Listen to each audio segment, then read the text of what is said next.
সুপ্রিয় দর্শক, স্বাগত জানাচ্ছি আমাদের অনুষ্ঠানে। আমরা আলাপটা শুরু করতে চাই একটা চমক দেওয়ার ঘটনা দিয়ে।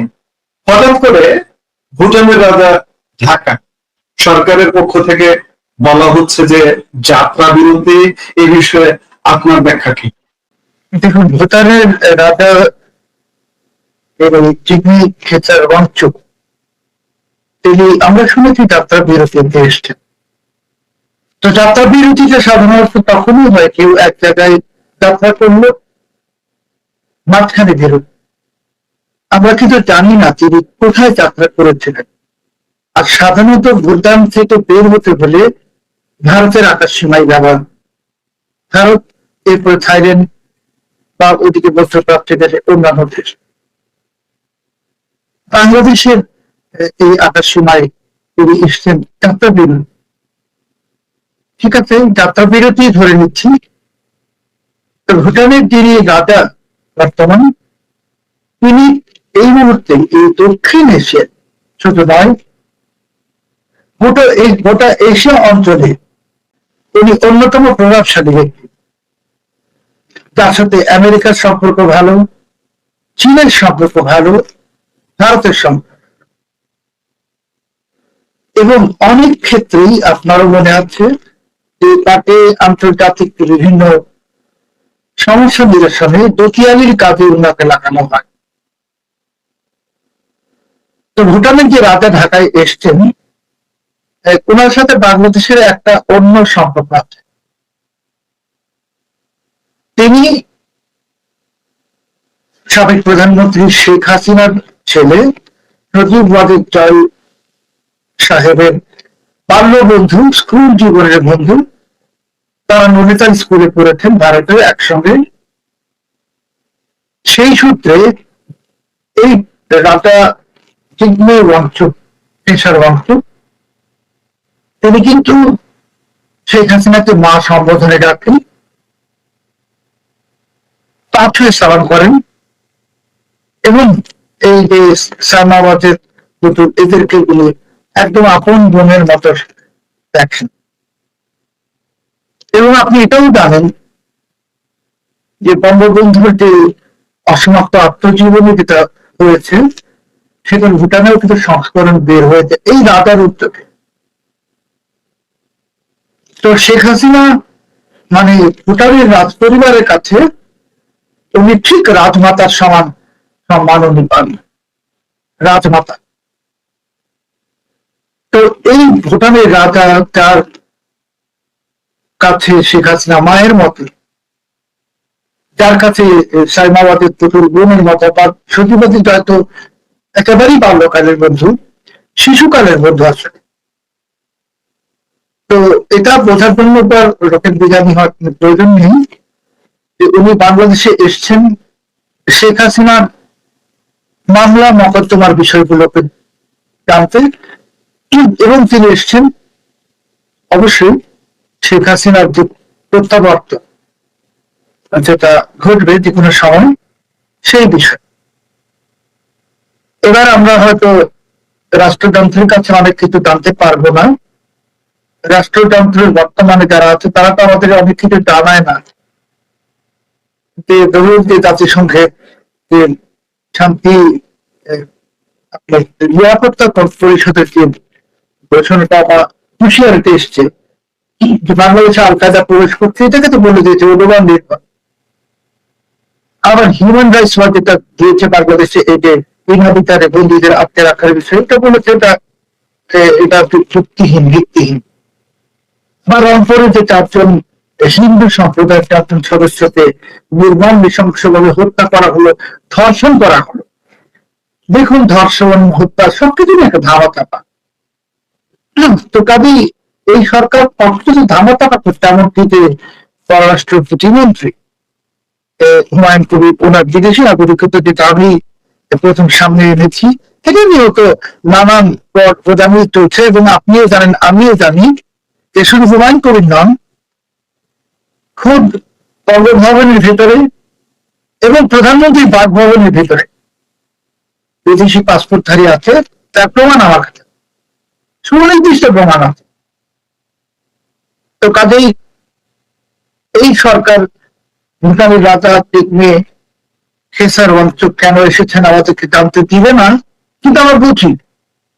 বিশেষ করে যখন তারেক রহমান সাম্প্রতিক সময়ে ভারতের রাষ্ট্রপতিকে অপমান করেছেন, ভারতের রাষ্ট্রকে অপমান করেছেন, ভারতের 140 কোটি মানুষকে অপমান করেছেন, তো উনি বলেননি উনি যাবেন কি যাবেন না, ওনার জন্য এত রাজকীয় আয়োজন করা হলো।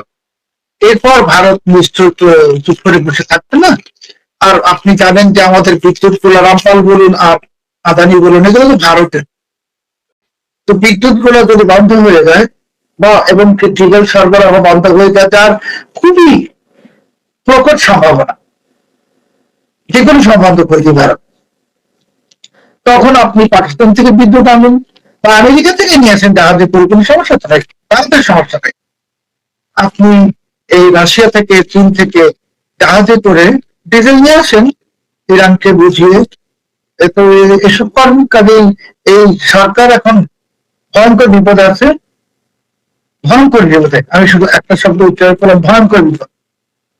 আর ভুটানের রাজা এসেছেন যে তার যে মায়ের মতো যে ব্যক্তি শেখ হাসিনা, তার বিষয়ে কথা বলতে, তার বন্ধু সজীব রাজের সম্পর্কে কথা বলতে, এবং ভুটানের রাজার যে পরিবার, বঙ্গবন্ধু পরিবার, সেই পরিবারের বিষয়ে কথা বলতে আসছেন। এবং এই সরকার যত লাফালাফি করছে, বড় বড় কথা বলছে। দেখেছি ওই যে ইউনুসের যে একটা প্রেস সচিব ডাস্টবিন যাকে সবাই বলে, সে বলেছে শেখ হাসিনার জন্য নারী দল্লাদ রেডি করতে হবে।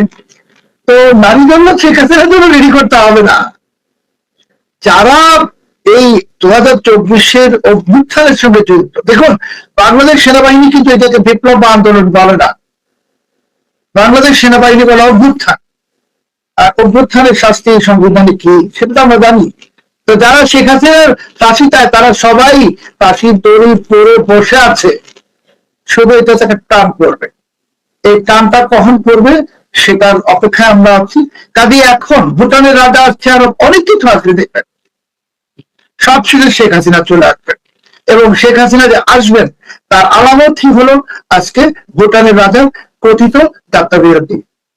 এটাকে আমরা যাত্রা বিরতি বলছি। আমরা সংবাদমাধ্যমে যেটি দেখছি যে তিনি সিঙ্গাপুর থেকে ভুটানে ফেরার পথে শাহজালাল বিমানবন্দরে অবতরণ করেছেন এবং স্বয়ং বাংলাদেশের ওয়ারেন্ট অফ প্রেসিডেন্সি অনুযায়ী 1 নম্বর ব্যক্তি রাষ্ট্রপতি তার সাথে সাক্ষাৎ করতে গেছেন। এটিকে কি আপনি বলছেন যে 1971 সালে যেভাবে ভুটানকে আগিয়ে দিয়ে আমাদের স্বীকৃতি দেওয়া হয়েছিল তেমনটা কিছু কি? আপনি আরেকটু যদি বিস্তারিত ব্যাখ্যা করতেন। সিঙ্গাপুর থেকে ফেরার পথে বাংলাদেশ হয়ে যেতে হবে কেন? আপনি সিঙ্গাপুর থেকে ফিরতে হলে আপনি মানচিত্রও দেখুন না। সিঙ্গাপুর থেকে বাংলাদেশে আসবে না তো, সিঙ্গাপুর থেকে সে মালয়েশিয়া হয়ে অন্য পথে ভারতের আকাশ পথে ভুটানে যাবে, বাংলাদেশটা তো এখানে আসেই না। আচ্ছা ধরে নিলাম যে সিঙ্গাপুর থেকে উনি ফিরছিলেন, ফেরার পথে উনি বাংলাদেশে যাত্রা বিরতি করেছেন, ধরে নিলাম তর্কের খাতিরে।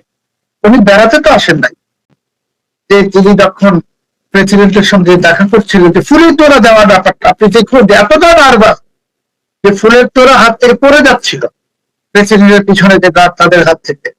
তো এগুলো দেখলে কি আমরা বুঝি না? আমি সবই বুঝি। বা এই যে যারা ছিল বাংলাদেশের প্রতিনিধি যারা ছিল কলিমের রহমান সহ, তাদের চেহারাকে দেখুন না, ঠিক এই চেহারাটা তারা ওই আপনার ভারতের যে এই কি বলে ভারতের যে মার্কিন রাষ্ট্রদূত সার্জিও গোরের সঙ্গে যখন বৈঠক হলো, বৈঠকের পরে যে চেহারাটা ছিল, এটাই তো, হাসি তো নাই, হাসি তো চলে গেছে কোথায় যেন, হাসি তাদের জন্য শেষ। এখন আমি বললাম যে এইগুলো এত গবেষণা করার কোনো প্রয়োজন নাই, এগুলো সবই হলো শেখ হাসিনার আগমনের ইঙ্গিত, সুস্পষ্ট ইঙ্গিত। শেখ হাসিনা আসতেছেন, অগাস্ট মাসে উনি আসবেন না সেটাও সম্ভবত আমি আপনার অনুষ্ঠানে বলেছিলাম যে অগাস্টে উনি আসবেন না। অগাস্টের দিনগুলো যাচ্ছে, শেখ হাসিনার আগমনের কাউন্টডাউন শুরু হয়ে যাচ্ছে, হয়ে গেছে বা হয়ে যাবে। কাজেই এই ভুটানের রাজার যাত্রা বিরতি বলুন আর যাই বলুন, সেটার সঙ্গে শেখ হাসিনার প্রত্যাবর্তন, ফিরে আসা জড়িত, সেটার সঙ্গে অনেক কিছু জড়িত, যেখানে এই সরকারের খুশি হওয়ার কিছু নাই। দ্বিতীয় হলো যে আপনি জানেন যে ভুটানে এত বেশি তাপ বিদ্যুৎ উৎপন্ন হয়, কারণ ওখানে তো পাহাড়ি এলাকা, প্রচুর তাপ বিদ্যুৎ, নেপাল থেকেও বেশি। তো বাংলাদেশের বিদ্যুৎ সংকট নিরসনের জন্য ভুটান হয়তো সহযোগিতা করবে, সবাই করবে, কিন্তু সহযোগিতা করতে হলে তো আপনার ভারতের সম্মতি লাগবে। মানে ভুটান থেকে তো আর ভারতের রাস্তা জমি ব্যবহার না করে আসা সম্ভব না। তো তারেক রহমান সাহেব ভারতে না গিয়ে উনি রাজনৈতিক আত্মহত্যা করেছেন, কূটনৈতিক আত্মহত্যা করেছেন, যার খেসারত তিনি এখন দিতে শুরু করবেন, এবং এটার আর কোনো সংশোধন নাই। এখন যদি তারেক রহমান সাহেব দিল্লিতে বসেও থাকেন কোন অ্যাপয়েন্টমেন্ট ছাড়া, তারপরও এটা আর কোনো সংশোধন হবে না, কারণ তিনি ভারতের রাষ্ট্রপতিকে অপমান করেছেন, ভারতের জনগণকে অপমান করেছেন। যাদের কারণে অপমান করেছেন, এই যে ওনার যে একদম গোপাল ভাট, যাদের চৌধুরী লন্ডন থেকে নিয়ে আসতেন, এইগুলো লন্ডনে যারা ছিল একটাও তো কাজের বা কর্মের না। আপনি এটাও জানেন যে এই প্রধানমন্ত্রীর সাথে যারা লন্ডন থেকে এসছে তাদের অনেকের নামের আগে ডক্টরেট লাগানো হয়েছিল, তারপরে যখন বিতর্ক উঠলো কোথা থেকে ডক্টরেট করছে তাড়াতাড়ি করে ফালাই দিচ্ছে। এইগুলো সব একদল নিষ্কল অকর্মা লোক, যাদের কোনো কাজকর্ম নাই। তারা 17 বছর ওনার চারিপাশে ছিল, ওনার সাথে চামচামি করছে, বাংলা ভাষায় যদি বলি, সেই চামচামির পুরস্কার স্বরূপ এদেরকে বসেছে। কিন্তু চামচা দিয়ে, মানে ছাগল দিয়ে তো হাল চাষ হয় না। তো এখন তারেক রহমানের বাংলাদেশ ওইভাবে চলছে যে এখানে উনি রাজনৈতিক কূটনৈতিক আত্মহত্যা করেছেন। শেখ হাসিনা চলে আসবেন, এবং শেখ হাসিনা আসার পর আমি এখন শুধু একটাই ভাবছি যে তারেক রহমান সাহেবের কি হবে। আচ্ছা, আমরা ভুটানের বিষয়ে জানলাম।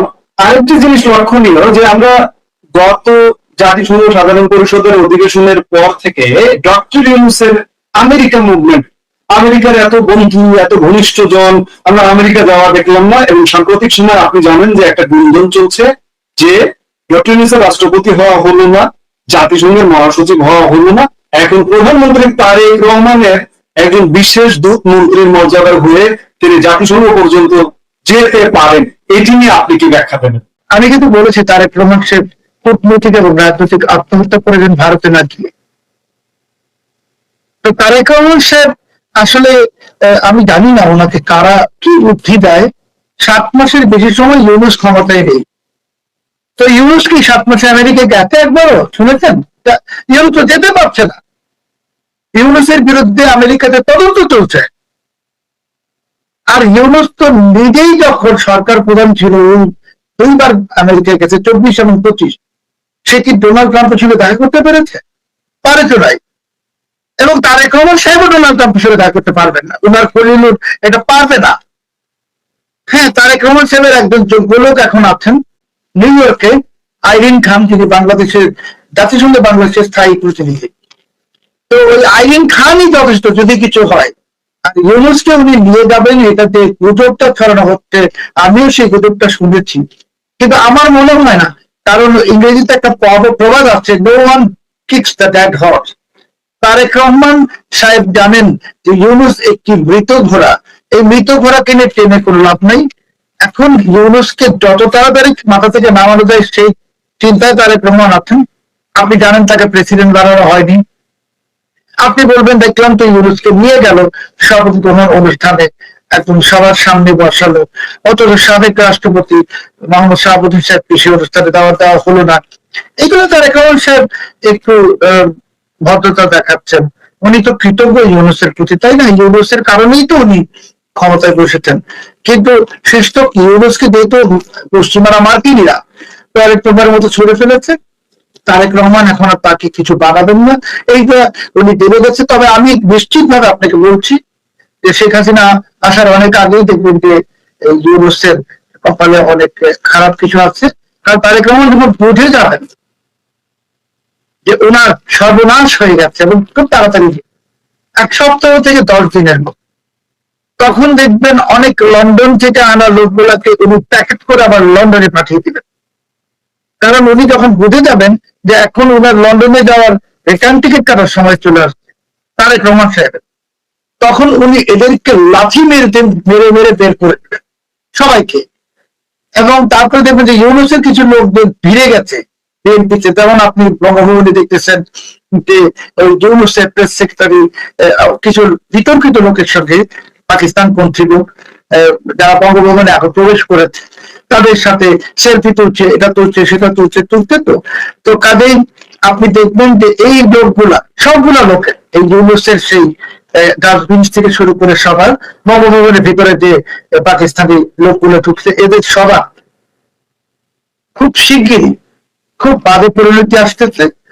এবং বাজে পরিণতি থেকে আমি জানি না যে ভুটানের এই রাজাকে অনুরোধ করে আনা হয়েছে কিনা। যদি অনুরোধ করে আনা হয়ে থাকে আমি অবাক হব না, কারণ একটা কারণ আমি বললাম যে অনুরোধ করে আনা হয়েছে কিনা, যে বলা হচ্ছে যাত্রা বিরতি।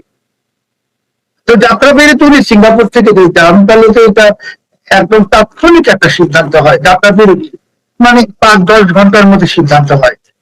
তো ফজলুর রহমান সাহেবকে তো সেখানে দেখলাম, তো উনি তো নিউ ইয়র্ক থেকে ঢাকায় আসতে 16 ঘন্টা লাগে। তার মানে এটা তো যাত্রা বিরতি না, এটা তো পূর্ব নির্ধারিত একটা যাত্রা বিরতিও যদি হয়, এটা পূর্ব নির্ধারিত। তো এই পূর্ব নির্ধারিত কে করলো? বাংলাদেশ সরকার করলো ভুটানের রাজার মাধ্যমে এবার ভারতকে বোঝানোর জন্য, নাকি ভুটানের রাজার মাধ্যমে শেখ হাসিনাকে ম্যানেজ করতে হবে? এটা আমাদের জানতে হলে আরো কয়েকটা দিন অপেক্ষা করতে হবে। এভাবে নিশ্চিত থাকুন যে এটা স্রেফ যাত্রা বিরতি নয়, এটার পিছনে অনেক বড় কোনো ঘটনা আছে যেটা আমরা খুব শীঘ্রই জানবো। যাত্রা বিরতি কিংবা অন্য কিছু, এখানে ভুটানের রাজাকে কি আসলে বাংলাদেশ আহ্বান করে আনলো, নাকি ভারত ভুটানের রাজাকে বাংলাদেশে পাঠালো, যেভাবে 1971 সালে ভুটানকে দিয়ে স্বীকৃতি দেওয়ানো হয়েছিল? এমনটা কি হতে পারে? আপনি খানিক আগে বলছিলেন যে ভারতকে অপমান করা হয়েছে, রাষ্ট্রপতিকে অপমান করা হয়েছে, কুচকাওয়াজ বাতিল করার মতো ঘটনা ঘটছে, সেরকমটা কি? দেখুন, ভুটানকে দিয়ে যে স্বীকৃতি দিয়েছে ভুটান বাংলাদেশকে সর্বপ্রথম, এটা তো ভারতের কারণ। ভারত ভুটান সম্পর্ক তো ঐতিহাসিক। যেটা আমি বললাম আপনাকে, যে দেখবেন যে এটার পিছনে অন্য কোনো কারণ আছে। এই ভুটানের রাজা এত সস্তা জিনিস না যে হুট করে চলে আসছেন, উনি আসছেন শেখ হাসিনার জন্য, আমরা ওনাকে আমার মতো ভারতকে ম্যানেজ করেন, এই দুটোর একটা, আর কিছুই না। আর বাংলাদেশ তো এখন কূটনৈতিক ভাবে আরো মহাবিপদে পড়তে যাচ্ছে, যেটা আপনি জানেন যে পাকিস্তানের এবং তুরস্কের নেতৃত্বাধীন মক্কা চুক্তির অধীনে সৌদি সামরিক জোটে তারা ঢুকবে। এটা নিয়ে বাংলাদেশে অনেক লোক উচ্ছ্বাস প্রকাশ করছেন, মানে পাকিস্তান পন্থীরা, যে বাংলাদেশ যাচ্ছে মুসলমান দেশ হিসেবে শক্তিশালী হবে। আবার কেউ কেউ বলছেন বাংলাদেশে তো পাকিস্তান তুরস্কের মতো সামরিক শক্তি নাই, সামরিক শক্তি অর্জন করতে হবে। দেখলাম প্রধানমন্ত্রী উপদেষ্টা বলেছেন 26টা বিমান, যুদ্ধ বিমান কেনা হবে চীন থেকে। আরে ভাই, বাংলাদেশের লোকের খাওয়ার ব্যবস্থা নাই, মানুষ বিদ্যুৎ পাচ্ছে না, মানুষ বেকারত্ব ঘুরতেছে, আপনারা আছেন যুদ্ধ বিমান কেনা দিয়ে। আর যুদ্ধ বিমান তো আপনারা কিনতেও পারবেন না, সেই সময়টুকু আপনারা পাবেন না। আর আপনাদেরকে সৌদি জোটে কেন ঢোকানো হচ্ছে সেটা তো আপনারাও জানেন, মানুষকে বলছেন না। সৌদি জোটে তো ঢোকানো হচ্ছে আমেরিকার ইশারায়। আমি আপনার অনুষ্ঠানে বা অন্য অনেক অনুষ্ঠানে বলেছিলাম যে সৌদি আরব ইসরায়েলকে স্বীকৃতি দিতে যাচ্ছে, এবং সেই স্বীকৃতিতে পাকিস্তানও স্বীকৃতি দিবে। তুরস্ক তো 1949 সালে ইসরায়েলকে স্বীকৃতি দিয়েছে। সৌদি আরবের সাথে তো এরই মাঝে ইসরায়েলের বাণিজ্যিক সম্পর্ক স্থাপিত হয়েছে, বিমান যোগাযোগ সম্পর্ক স্থাপিত হয়েছে। তো বাংলাদেশকে এখন টানা হচ্ছে ওই জোটে ইসরায়েলকে স্বীকৃতি দেওয়ার জন্য। বাংলাদেশের 5 পয়সার লাভ হবে না, বাংলাদেশ কিছুই পাবে না, সব লাভ পাবে পাকিস্তান, আর সব লাভ পাবে তুরস্ক। একটা লাভ হবে, বাংলাদেশ ইসরায়েলকে স্বীকৃতি দিলে ইসরায়েলের কাছ থেকে বাংলাদেশ অবশ্যই অনেক সহযোগিতা পাবে, টেকনোলজিক্যাল সহযোগিতা, সামরিক, সেটা তো অবশ্যই পাবে। কিন্তু যারা লাফাচ্ছে জেহাদি জজবা নিয়ে, যে আমরা এখন সৌদি জোটে ভারতকে দেখাই দিব, এটা করবো, ভারতকে দেখানোর কিছু নাই। ওটা ভারত বিরোধী জোট, ওইটা ইসরায়েলকে শক্তিশালী করার জোট। আর ইসরায়েল ভারত হলো অকৃত্রিম বন্ধু। কাজে এখানে যারা লাফায়, অনেকেই অনেক কিছু লাফাচ্ছে, যেমন প্রধানমন্ত্রী ভারত যান নাই, লাফাইছে তো অনেক লাফিয়েছে। ওরা তো জানে না যে বিদ্যুৎ ভারত যদি কাউকে সকালে বন্ধ করে দেয়, তাহলে বাংলাদেশের 70% এলাকায় আর কোনো বিদ্যুৎ থাকবে না, 70%। ডিজেল তো ভারত আগামী সপ্তাহ থেকে দিবে না, ভারতের ডিজেল ঘাটতি ইত্যাদি অনেক কিছু দিবে না। বাকি সব দিবে, খাদ্য দিবে, এটা দিবে, তো ডিজেলটা দিবে না। আপনি ডিজেল পাবেন কই? আপনি কি ওই মধ্যপ্রাচ্য থেকে আনতে পারবেন? হরমুজ প্রণালীতে ইরান ওখানে বাধা দিয়ে বসে আছে। কাজেই বাংলাদেশ অন্ধকারে ঢুকতে যাচ্ছে, এইটা বুঝে গেছে খলিলুর রহমান, এবং এই সিদ্ধান্তের কারণে বাংলাদেশ একটা মহাবিপদে পড়ছে। এবং আপনি বলছেন, শুনেছেন বিএনপি 2001 থেকে 6 কামচাট বিদ্রোহের কথা শুনেছেন না, বিদ্যুতের ঘাটতিতে। এইবার তো সারা বাংলাদেশে কামচাট হবে, 64 জেলায় 460 উপজেলায় কালছাট হবে। এই সরকার তো পড়ে যাবে, এই সরকার বেশিদিন টিকবে না। আজকে আপনার অনুষ্ঠানে আমি আবার বলছি যে সেই পরিস্থিতি চলে আসছে। একদিকে বিদ্যুৎ ঘাটতি, একদিকে তৌহিদি জনতা, একদিকে জঙ্গি উত্থান, একদিকে বোমা উত্থান, একদিকে জাতিসংঘের সাবধান বাণী। আমি বলছি এবার বাংলাদেশ সেই সময় উপনীত। আব্দুল ফাতাহ আল সিসি, একজন আব্দুল ফাতাহ আল সিসি আসছেন, যে কোনো সময় আসবেন। সে আসার ঘন্টা এখন বাজতেছে, সানাই বাজতেছে, এখন ঘটে যাবে। এখান থেকে আর কোনো রক্ষা নাই। আর সেই আব্দুল ফাতাহ আল সিসি এলে এই বাংলাদেশে যারা আর দুর্বৃত্তমানা করছে, চাঁদাবাজি করছে, বাংলাদেশকে পাকিস্তান বানাতে চাচ্ছে, সবগুলাকে, এবং তৌহিদি জনতা সবগুলাকে, ঠিক মিশরের মতো, মিশরে যেমন মুসলিম ব্রাদারহুডকে কচুকাটা করা হয়েছিল, বাংলাদেশেও সেই কচুকাটা পর্ব শুরু হতে যাচ্ছে। সবশেষে এইটাই যে বাংলাদেশে আব্দুল ফাতাহ আল সিসি এখন চলে আসবেন। আর কোনো সময় নাই, কাল বিলম্ব হবে না, অচিরেই, অতি শীঘ্র, আমাদের কল্পনার চাইতে আরো তাড়াতাড়ি বাংলাদেশে আব্দুল ফাতাহ আল সিসি আসছেন। কারণ বিএনপি সরকার এরই মধ্যে তার সমস্ত সুযোগ হারিয়ে ফেল করে ফেলে। আপনি বলছেন শেখ হাসিনার আগমনী বার্তা খুব জোরালো ভাবে তিনি আসছেন, কিন্তু খানিক আগে আপনি বললেন যে বাংলাদেশে তৌহিদি জনতার তাণ্ডব, জঙ্গিবাদের উত্থান, অর্থাৎ একটা প্রকৃতির রাজ্য হয়ে গেছে। এই প্রকৃতির রাজ্যে কি শেখ হাসিনার কি আদৌ আসা সম্ভব? তার ডিসেম্বরে রোডম্যাপ আছে, তিনি কি তার আগে আসছেন? কি বলতে যাচ্ছে আসলে? না না, ডিসেম্বর এগুলো অনেক দূরবর্তী ব্যাপার। আমি তো বললাম এখন বিএনপি সরকার পতন হয়ে যাবে, একজন আব্দুল ফাতাহ আল সিসি আসতেছে। আব্দুল ফাতাহ আল সিসি আসার পরে কি আপনি পরিস্থিতি, পরিবেশ সব চেঞ্জ হয়ে যাবে। আর সেই আব্দুল ফাতাহ আল সিসির তো একজন রাজনৈতিক মিত্র রাখবে। তো তখন শেখ হাসিনা তো, এরা বলছে ফাঁসি দিব, ওইটা দিব, ওটা দিব, শেখ হাসিনা রাজার বেশে, রানীর বেশে বাংলাদেশে আসবে। শেখ হাসিনাকে রাস্তায় ফুল বিছিয়ে নিয়ে আসা হবে। আপনি লিখে রাখেন আমার কথাটা, এবং সেটা খুব যে কোনো সময়, অগাস্ট মাস চলে গেলেই আপনারা বুঝতে পারবেন তিনি কখন আসছেন, কোন মুহূর্তে আসছেন। এই যে পুরো প্রক্রিয়াটা যে চলছে, এই চলার নেপথ্য ভূমিকা কি পালন করছে ভারত? না না, তোরা নেপথ্য ভূমিকা ভারত কেন পালন করবে? ভারত আমেরিকা মিলে ভূমিকা পালন। আপনি তো এখন ভেবেছেন যে ভারতকে বিগড়ে দেই, তাহলে পাকিস্তান আমাদের বাবা আছে, আব্বা। পাকিস্তান একটা ভিখারি রাষ্ট্র, একটা ব্যর্থ রাষ্ট্র। পাকিস্তানের নিজেরই অস্তিত্ব নাই, 5 ভাগে ভাগ হচ্ছে পাকিস্তান। আপনি জানেন যে মার্কিন যুক্তরাষ্ট্রের পক্ষ থেকে বলা হয়েছে যে জম্মু কাশ্মীর ভারতের অংশ। দেখেন, তাহলে ভারত, মার্কিন যুক্তরাষ্ট্র এক অক্ষে চলে এসছে, সাথে রাশিয়াও আছে। এখন এখানে আর কোনো কিছু কে কি করবে জানি না। তবে শেখ হাসিনার বাংলাদেশ ফেরার জন্য যে পরিবেশটা দরকার ছিল, চূড়ান্ত পরিবেশ, বা আমি যদি বলি যে সেই সিংহ দরজা খুলে দিয়েছেন তারেক রহমান সাহেব নিজে, ভারতে না গিয়ে। এটা যদি উনি যেতেন তাহলে হয়তো বিষয়টা অন্যরকম হতে পারতো।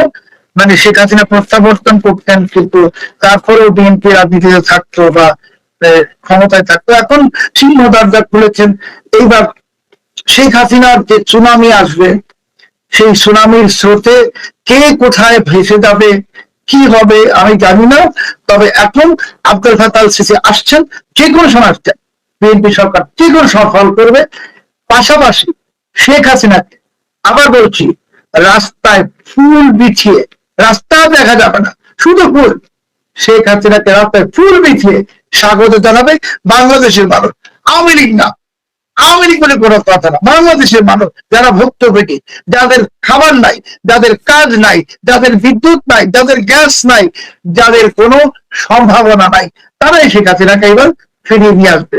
আর সেই ফুল বেছানো রাস্তায় কতজনকে আরো বিছিয়ে দেওয়া হবে রোড রোলারের নিচে, সেটা আমি জানি না। আপনার কথায় আরেকটি উত্তরের সঙ্গে প্রশ্ন এসে যায় যে বিএনপি রাজনীতি করতে পারতো, বিএনপি থাকতে পারতো ভালোভাবে যদি ভারত যেত সমঝোতার মাধ্যমে, তাহলে বিএনপির ভবিষ্যৎ কি হবে সামনে?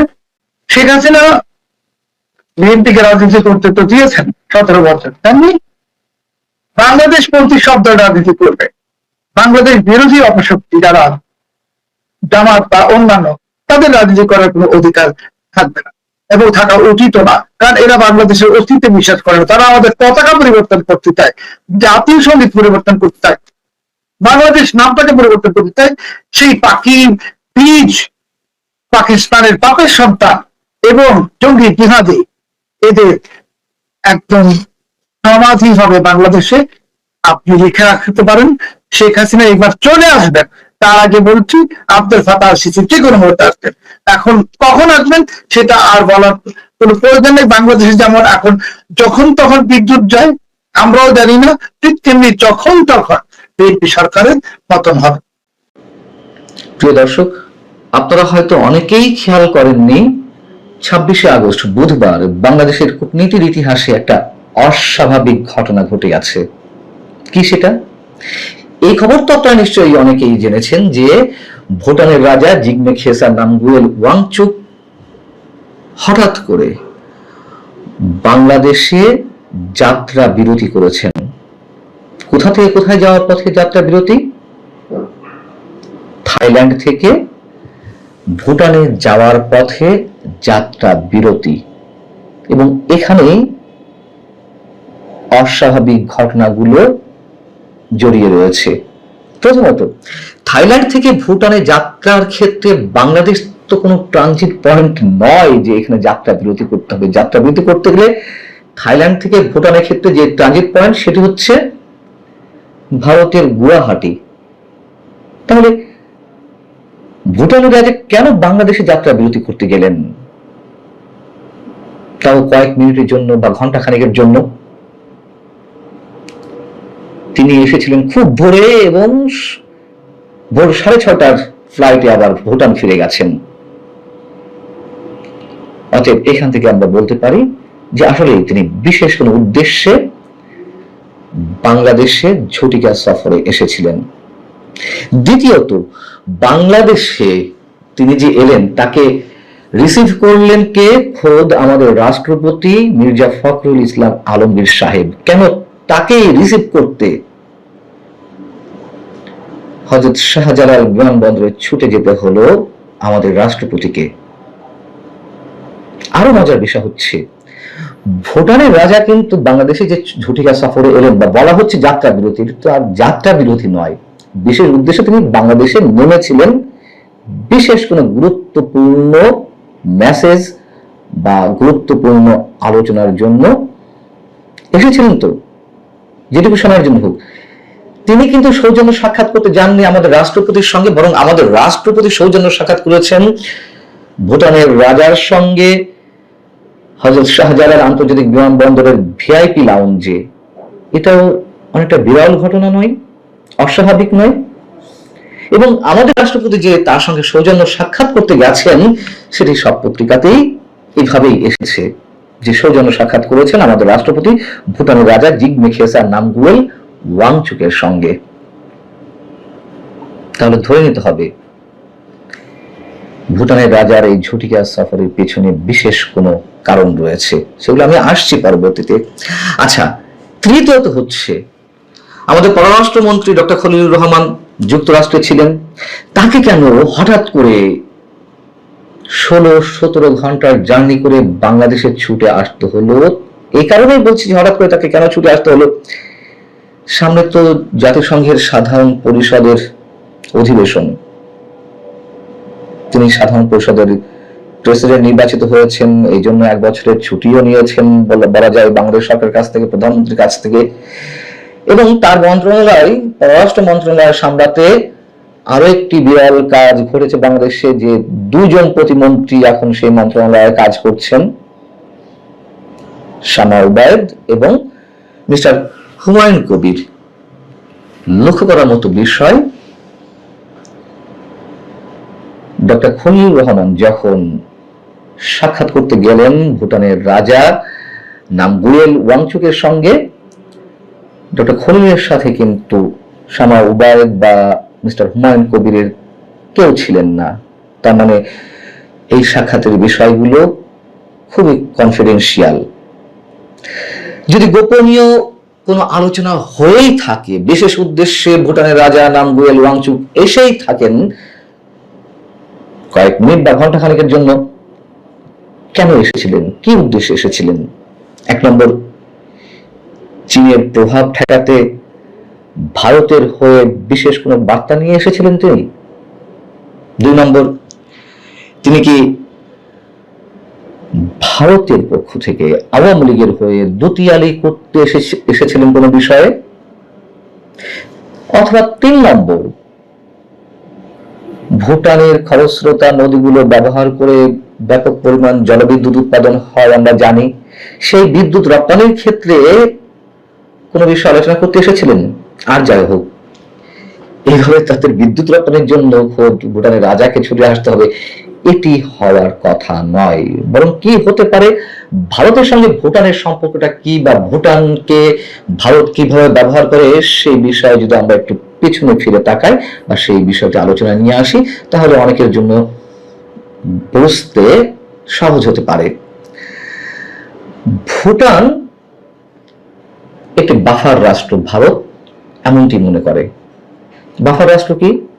দুই পরাশক্তির মাঝে অপেক্ষাকৃত ছোট বা দুর্বল দেশ, চীন এবং ভারতের মাঝে ভুটান, অতএব সেটিকে বাফার রাষ্ট্র মনে করা হয়।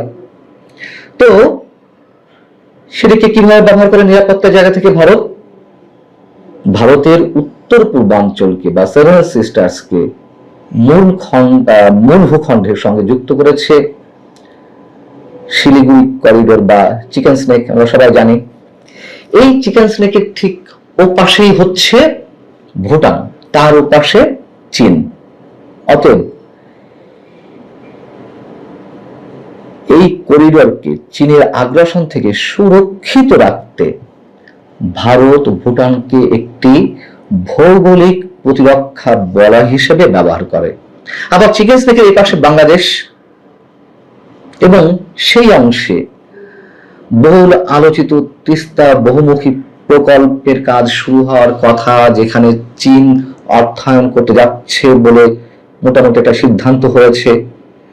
এবং ভুটানের ওপাশ থেকে ভারতের দিকে চীন আগ্রাসন চালাতে না পারলেও এদিক থেকে এই তিস্তা বহুমুখী প্রকল্প হলে সেখানে চীনের নানান পর্যায়ে মানুষের আনাগোনা বেড়ে যাবে, ভারতের উপর নজরদারি রাখতে পারবে, সেখানেই তো ভারতের আপত্তি।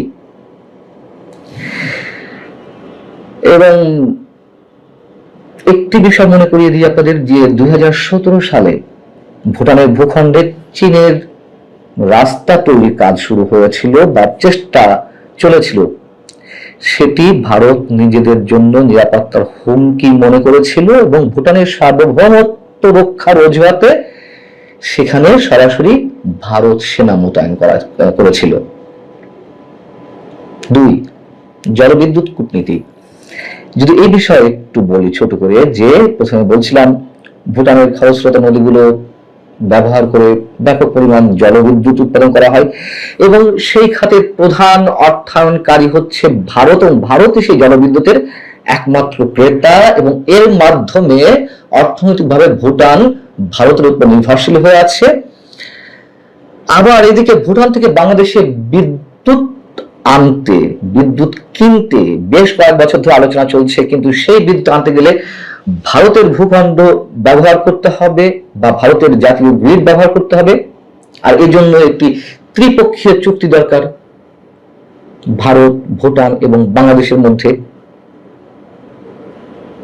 কূটনৈতিক নিয়ন্ত্রণের কথা যদি বলি, দীর্ঘ সময় ধরে ভারতের পরোক্ষ নির্দেশনায় ভুটান জাতিসংঘের নিরাপত্তা পরিষদের কোন স্থায়ী সদস্যের সঙ্গে এখনো পর্যন্ত, আমার যদি ভুল না হয়ে থাকে, বা বিশেষ করে চীন বা যুক্তরাষ্ট্রের সাথে আনুষ্ঠানিক কোন কূটনৈতিক সম্পর্ক স্থাপন করতে পারেনি। আবার তাদের মধ্যে যে দ্বিপাক্ষিক একটি চুক্তি ছিল, যেটি সম্পাদিত হয়েছিল 1949 সালে মৈত্রী চুক্তি নামে যেটি খ্যাত, সেই চুক্তির 2 নম্বর অনুচ্ছেদে বলা হয়েছে যে ভুটান তার বৈদেশিক সম্পর্কের ক্ষেত্রে ভারতের পরামর্শ মেনে নিতে বাধ্য। তবে সেই চুক্তির প্রায় 56 বছর পরে এসে 2007 সালে 58 বছর পর এসে 2007 সালে চুক্তিটি সংশোধন করা হয় এবং সেখানে ভুটানকে স্বাধীন পররাষ্ট্রনীতির অধিকার ফিরিয়ে দেওয়া হয়। তবে 2 দেশ একে অপরের নিরাপত্তার ক্ষতি করবে না এমন শর্ত সেখানে রয়েছে এবং সেখানে যে বড় বড় অবকাঠামো নির্মাণ হয়েছে ভুটানে, সেগুলো প্রায় সব ক্ষেত্রে ভারতের অর্থায়ন রয়েছে এবং অবকাঠামোগত ভাবেও ভুটান ভারতের উপর নির্ভরশীল। এবং সবশেষে একটা কথা বলি, শেখ হাসিনা পরিবারের সঙ্গে ভুটানের রাজা জিগমে খেসার নামগুয়েল ওয়াংচুক পরিবারের একটি খুবই ঘনিষ্ঠ সম্পর্ক রয়েছে বলে শোনা যায় এবং এও শোনা যায় শেখ হাসিনার পুত্র সজীব ওয়াজেদ জয় এবং ভুটানের রাজা খুব ক্লোজ ফ্রেন্ড। আমি শুধু ক্লু গুলো ধরিয়ে দিলাম, বাদ বাকি হিসাব মেলানোর দায়িত্ব যার যার। তবে এটুকু বলে রাখি, ভুটানের রাজার এই ঝটিকা সফর মোটেই কোনো যাত্রা বিরতি বা স্বাভাবিক কোনো বিষয় নয়। অনেক খেলা চলছে ভিতরে। ভালো থাকুন সবাই, আল্লাহ হাফেজ।